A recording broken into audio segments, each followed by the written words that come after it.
vamos a presentar un caso de un asesino serial.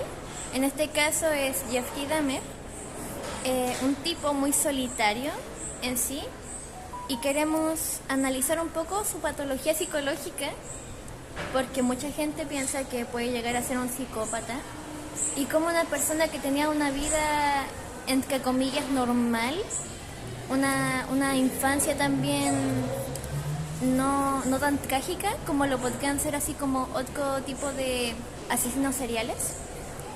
Y por eso vinimos con los expertos, un invitado que sabe muy bien de lo que habla cuando quiere, excepto de política, porque si no se vuelve un imbécil. Okay. Y bueno, nuestra conductora va a presentar el tema de su historia.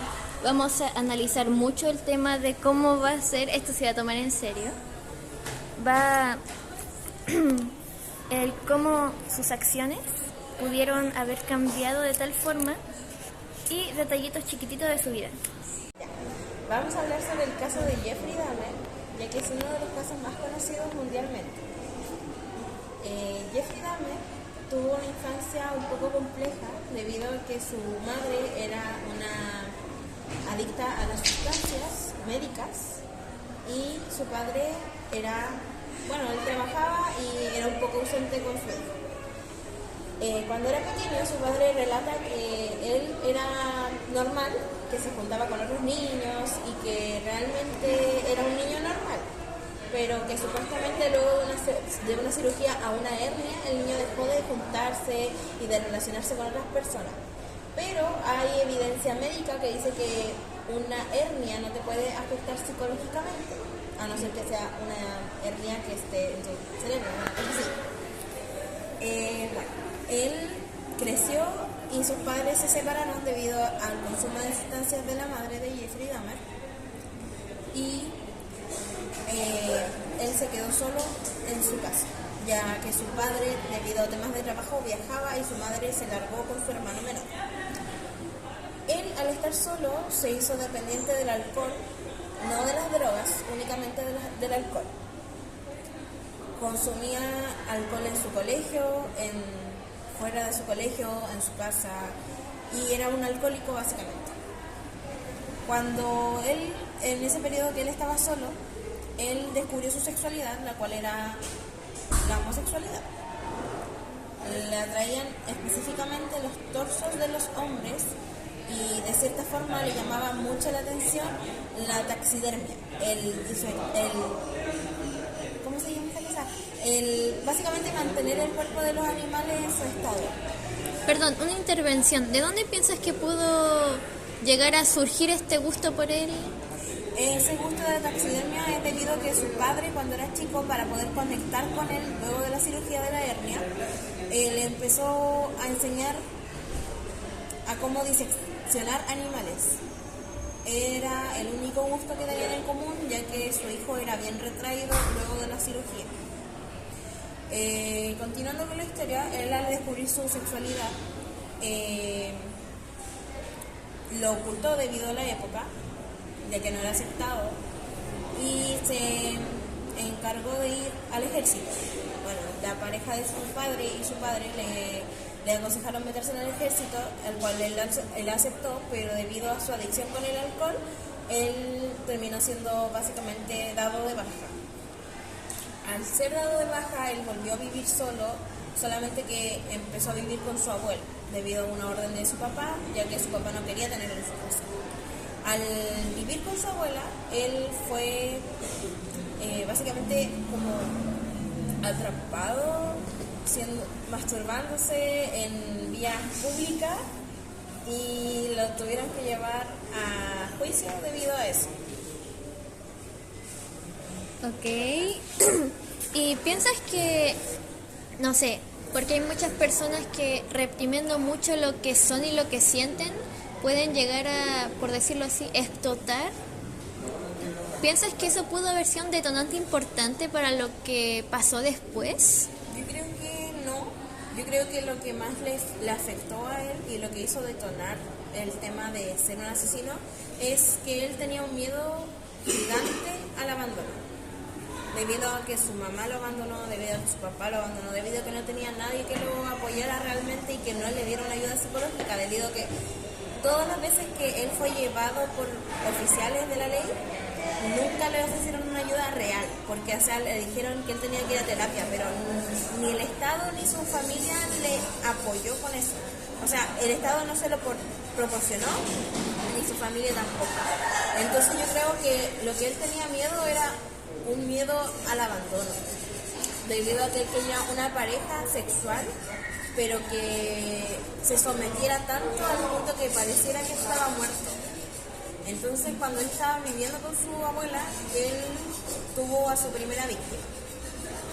Entiendo. Eso también puede estar vinculado con el tema del sadismo, un tema que el invitado conoce bastante bien y...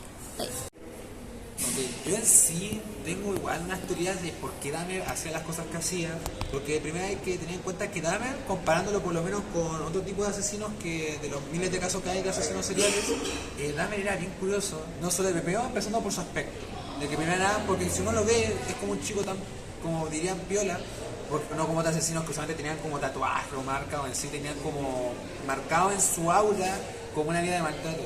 Sino que igual también siento que Dahmer, algo que le diferencia de otros asesinos, es que mientras que otros asesinos se ven impulsados a matar como cierto tipo de personas por odio, yo siento que Dahmer en cierta parte igual lo hacía por placer, porque de primera porque teniendo en cuenta el sadismo sexual, yo en cierta parte igual, como persona, igual lo he practicado y soy igual seguidor de esta práctica, obviamente igual por sus límites. Yo siento que lo que pasa es que Dahmer combinado con, porque obviamente hay que diferenciar el sadismo sexual de su trastorno límite de la personalidad, que fue algo que Dahmer llegó a desarrollar con el paso del tiempo. Pero yo creo que es esta parte, como al final con las personas, sí, las emociones no es como que sean, a veces me siento así, a veces me siento casi, sino que a veces se mezclan. Yo siento que Dahmer igual se había impulsado por un placer demasiado grande. Yo siento que en sí él, como igual tampoco sabía cómo ver sus límites, se veía demasiado impulsado por tener placer. Claro, y también porque en la historia se muestra que él más de una vez tuvo roces con la ley y no le hicieron nada. O sea, ya había matado a una persona, salió con las bolsas, con el cuerpo de la persona en su auto y la policía lo vio y no le hizo nada. Porque él dijo, te voy a botar la basura. Entonces la policía confió directamente en él por ser un hombre blanco, rubio, con ojos claros. Entonces era el estereotipo de la época. Entonces era alguien que se veía confiable, que decías, esta persona no está haciendo nada malo, está yendo a botar la basura, aunque sean las 3 de la madrugada, está yendo a botar la basura. En todo caso, qué inteligente igual, pues, Claro. porque también por el tipo de víctimas que escogía. Claro. Entonces, por ejemplo, en la época, la gran mayoría de las víctimas eran víctimas de tez negra. Y en esa época, en específica, era muy complicado que se defendieran los derechos de la gente negra, de la gente latina, de la gente asiática. Además de contar de que eran homosexuales también en su mayoría. También, Claro, sí. contando de que él decía, es que es gente que es mi pareja, entonces los policías decían, no voy a pasar a su departamento a ver porque es gay, entonces quizás tiene una infección, tiene VIH, entonces yo no me quiero contagiar de VIH, no voy a pasar a su departamento. O así como tipo son cosas de gays y ya.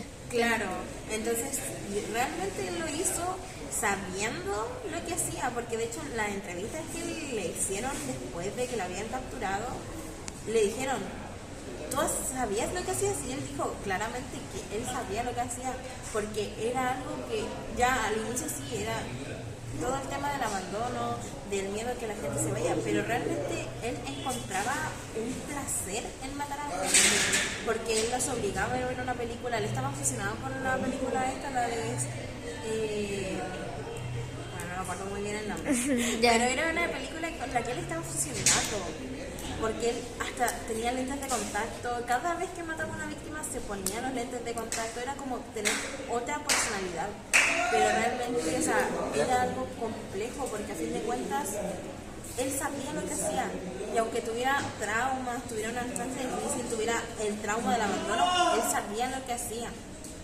No, y además de eso, el hecho de que, como se dice, aparte de que, claro, obviamente, porque está claro, sino que además el hecho de que, por ejemplo, porque hay otros asesinos que han matado, por ejemplo, porque él tenía un patrón, por ejemplo, en el caso de, por ejemplo, los homosexuales, y hay un patrón de que, por ejemplo, a la gente que usualmente mata a homosexuales, por lo menos durante esa época en la que Jeffrey Dahmer estuvo activo como asesino, la gente que mataba homosexuales lo hacía por un tema de odio a ese tipo de gente, pero él le hacía por un placer no solo porque él en sí también era homosexual, sino por el hecho de que, obviamente, en el sadismo, dentro del sadismo, no hay, como se dice, no es como que todos los sádicos quieren matar a su pareja, obviamente. De hecho, hay varias como reglas que se tienen dentro de esta práctica. Yo mismo, por experiencia, hago como estos contratos sociales que les solemos decir. Pero, por ejemplo, hablando con otro tipo de personas que igual lo practican así, igual aún han comentado que está como ese pequeño juego de matar a alguien. O sea, en sí, dentro del placer sádico, existe como ese pequeño gusto, fantasía, de matar a aquella persona que igual te gusta. Ok, ¿hay algún estudio que, no sé, como que define un poquito qué es el sadismo? ¿O cuáles son así como las diferencias? En sí, el sadismo igual se basa harto, yo creo que en lo que una persona vive.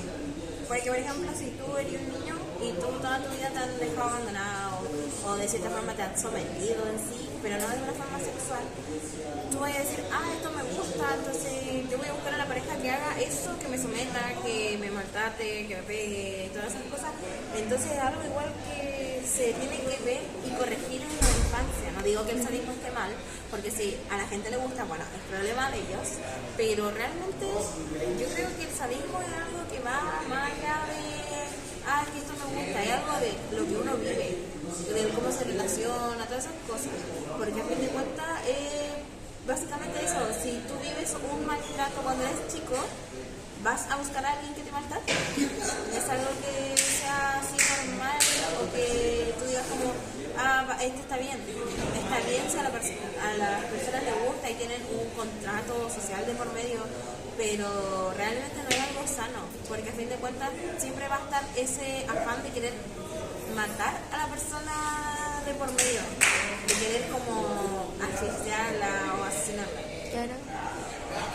Sí, o sea, así como hablando de la experiencia personal, alguien que lo practica y que lo ha practicado con otras personas, aunque es verdad que sí, por ejemplo, personas como yo por lo menos no me considero que haya tenido una infancia mala de por sí yo, pero igual me he hecho ese pequeño como ejercicio de hacer como un psicoanálisis y he llegado a la conclusión de que hay cosas como de mira que me impulsan a esto, incluso también analizando a personas con las que he estado, con las que he practicado esta misma práctica, también me he dado cuenta que también tienen cosas en su vida que no son necesariamente como la peor vida posible, pero igual hay cosas que lo tiran, lo incentivan como a llevar estas prácticas. En el caso de Jeffrey Dahmer me doy cuenta que hay un factor muy importante como el tema del alcohol y el control. Siento que igual pueden vincularse de alguna manera. Sí, es que al fin y al cabo Dahmer, como la mayoría de los personajes de estas características, al fin y al cabo no hay como un factor, yo creo que nunca hay como un factor detonante en este tipo de personas, sino que es como una mezcla de todo, porque le juntáis sadismo, le juntáis abandono de la infancia, le juntáis este trastorno del límite de la personalidad, más el alcohol, al fin y al cabo las personas no es como que tú agarras algo y pum, se vuelven monstruos, sino que simplemente una serie de factores que lo guían a hacer cosas como la que hizo Dahmer. Okay. Y usted, señorita Danae, ¿en qué punto usted piensa que hubo un punto de inflexión? Como que el Dahmer dijo ya, inicié y no me puedo detener más. Yo creo que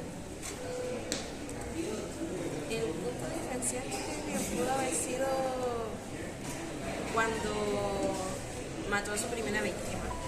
Aunque hay una diferencia de 8 años entre la primera víctima y la segunda víctima, él al sentir la adrenalina de matar a alguien fue como ya algo que dijo como ya lo hice y ya no puedo retroceder esto, porque a fin de cuentas si ya lo hice y me descubren ya voy a ir a la cárcel.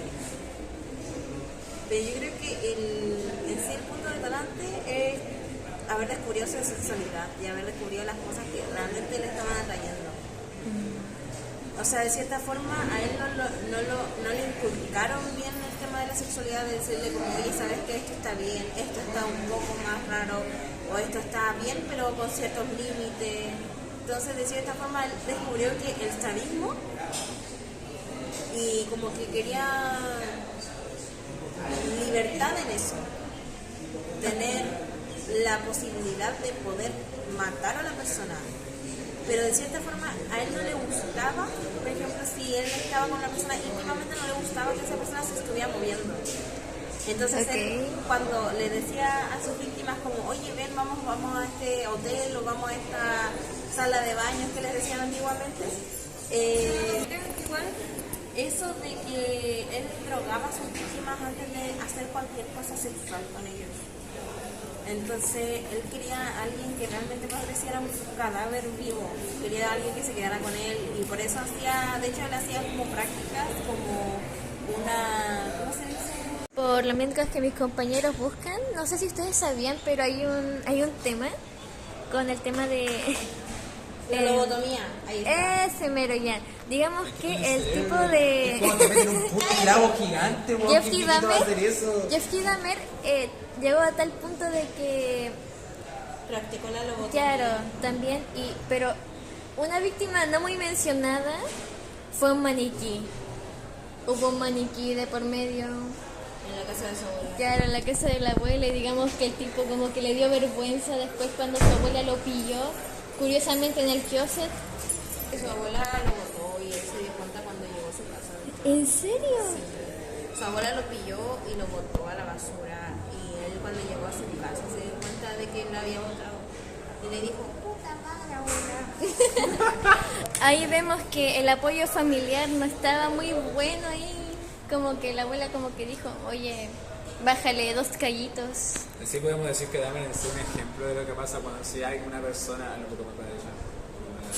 Ya sí. Sí, podemos decir que Dahmer en sí es un ejemplo muy vivo, muy nítido de lo que es, como se dice esto, de lo que en sí, lo que puede ser una persona cuando recibe el apoyo necesario de cualquier... De hecho también en la quinta víctima él había empezado a guardar trofeos, así como partes del cuerpo, como los huesos. Por ejemplo, en la quinta víctima guardó la cabeza entera, así con carne y todo. Y ya después guardaba el torso, guardaba el cráneo. Pero los cráneos después ¿cómo se dice? Los fulminaba así como, lo horneaba y después los rompía con un mazo. Y rompía los huesos para que no quede evidencia. Y de hecho cuando lo atraparon se encontraron casi 3 baldes así de ácido donde dejaban los cuerpos para que la carne saliera de los huesos y poder fulminar los huesos de una mejor forma y sin dejar evidencia. Hoy cuando hizo el experimento con un cabro que tenía como 14. Sí, de hecho una de las víctimas menores fue un asiático que de hecho cuando su familia se enteró de eso, de hecho ahora les cuento bien. Esa persona, el niño, él lo había convencido debido a que él le compró alcohol, de que Dahmer, o sea, el niño había tratado de comprar alcohol y no le habían vendido porque era menor de edad, y Dahmer le dijo, yo te compro, pero tú tienes que ir a mi casa a sacarte fotos y yo te pago. Y el niño dijo, bueno, es alcohol gratis, dinero fácil, son fotos, nadie más la va a ver. Y el niño al ir a su casa, Dahmer le colocó una sustancia en su bebida y el niño se durmió, básicamente, se adormeció. Y Dahmer intentó practicar la lobotomía con él, pero de una forma para que quedara como zombie. Claro, porque en el fondo su intención era como no matarlo, pero que no se moviera. Claro, que se moviera cuando él le dijera y cosas así. Entonces el niño, al darse cuenta en su espacio, Jeffrey había ido a comprar más alcohol y el niño escapó. Y ¿Cómo de lo hecho, hizo? Sí, no se sabe cómo lo hizo, pero salió y de hecho lo vieron las mismas vecinas de Dahmer y bueno, las vecinas eran gente de tez negra y llamaron a la policía y todo y le dijeron como, no, ¿sabes qué? Es que hay un niño aquí que realmente no está en una mejor situación, está en ropa interior, está actuando raro, se está desmayando. Entonces llamaron a la policía y la policía no hizo nada porque justo en ese momento en que llegó la policía a llevarse el niño, el Dahmer le dijo, es que es mi novio y somos gays y estamos haciendo cosas de gays y cosas así. Entonces la policía le dijo que no, que qué asco y que lo iba a dejar con él y tal. Y claro, se lo llevaron de nuevo al departamento y ese niño falleció debido a lo que Dahmer le hizo después, porque Dahmer siguió experimentando con él y no salió de lo mejor, entonces el niño murió.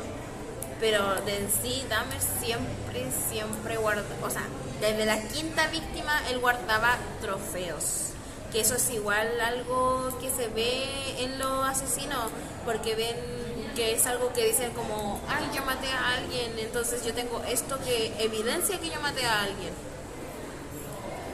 Así ahora viendo así como el caso más como, ¿cómo se dice esto? Ya como la lista completa de todo lo que hizo y como viendo su expediente psicológico, yo creo que Jeffrey Dahmer, aparte de, o sea, no solo un ejemplo de lo que en sí puede hacer una persona, en lo que se puede convertir en una persona, sino también yo creo que un ejemplo de lo que pasa cuando un sistema está mal, porque por ejemplo podemos ver que él, por ejemplo en el tema de lo sexual, el sadismo como tal no es malo, o sea, igual se puede llevar de una práctica sana, pero por ejemplo, pero él no recibió asesoramiento, no recibió apoyo y por ende al final lo llevó a un límite que no debió haber llegado. También el tema, por ejemplo, de sus víctimas, ¿por qué no fue atrapado antes? Porque al sistema pues, le da igual la gente a la que igual mataba, que eran solamente extranjeros y homosexuales. Y también un caso de lo que pasa cuando en sí no se tiene un apoyo de nadie ni del sistema de tu familia en general.